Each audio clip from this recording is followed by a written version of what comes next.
পুরো আবরার স্টাইলে তাকে হত্যা করা হয়েছে। জ্ঞান ফিরে আসছে তখন সবাই মানে পৈশাচিকের মতো উল্লাস করে উঠছে যে সে এই জ্ঞান ফিরেছে, সে সুস্থ আছে, তাকে আরও মারা যাবে।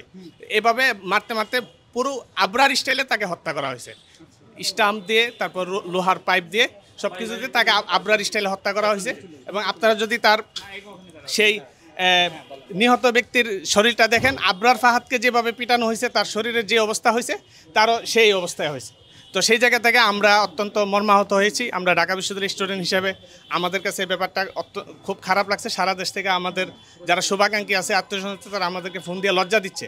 তো সেই জায়গায় আমরা খুনিদেরকে ধরিয়ে দিতে বদ্ধপরিকর।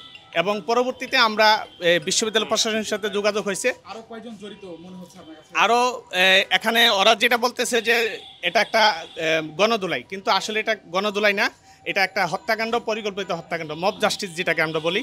এখানে 15 থেকে 20 জন জড়িত আমাদের ধারণার, সবাই এফএইচ হলের, ফজলুল হক মুসলিম হলের। আচ্ছা, এখানে নেতৃত্ব যারা দিয়েছিল তারা কি? নেতৃত্ব দিয়েছে জালাল, সে ভিতরে আছে, সে অ্যারেস্ট হয়েছে। হ্যাঁ, এখানে আমরা এই প্রক্টর টিমের মাধ্যমে জানতে পেরেছি যে এখানে হচ্ছে 3 জন আছে আসামি, আর ভিতরে কজন আছে আমি জানি না।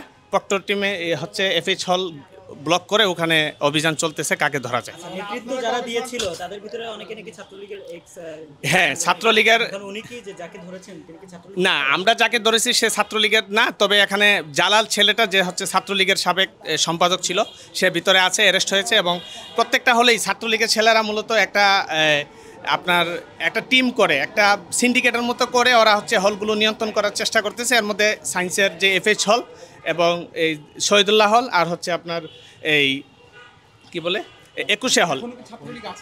ছাত্রলীগ ক্যাম্পাসে নাই, তবে ছাত্রলীগের যারা প্রেতাত্মা তারা হচ্ছে ক্যাম্পাসে রয়ে গেছে। আচ্ছা, এটা কি উদ্দেশ্য প্রণোদিত মনে হচ্ছে কিনা? মানে এরকম, হ্যাঁ, যেহেতু আপনার সারা দেশে মব জাস্টিসের মাধ্যমে হত্যাকাণ্ড ঘটানো হচ্ছে। আমরা জানি যে গত পরশুদিন জাহাঙ্গীরনগর বিশ্ববিদ্যালয়ে একটা হত্যাকাণ্ড ঘটানো হয়েছে, মাজার ভাঙ্গা হচ্ছে, বিভিন্ন জায়গায় পরিকল্পিতভাবে হত্যাকাণ্ড হয়েছে। আমরা মনে করি যে এর সাথে এই দেশকে অস্থিতিশীল করা বা ক্যাম্পাসে অস্থিতিশীল করার কোনো পাইতারা চলতে পারে।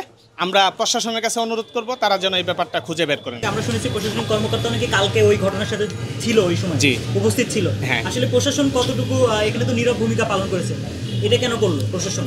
এটা প্রশাসনকে জবাবদিহি করতে হবে। আমরা জানি যে এফএইচ হলের যে প্রভোস্ট স্যার আছেন এবং ওখানে হাউস টিউটররা ছিলেন, পরবর্তীতে গিয়ে ওনারা কিছু করতে পারেন নাই। তো ওনাদেরকেও জবাবদিহিতার, তার নাম হচ্ছে সাকিন মুত্তাকিন।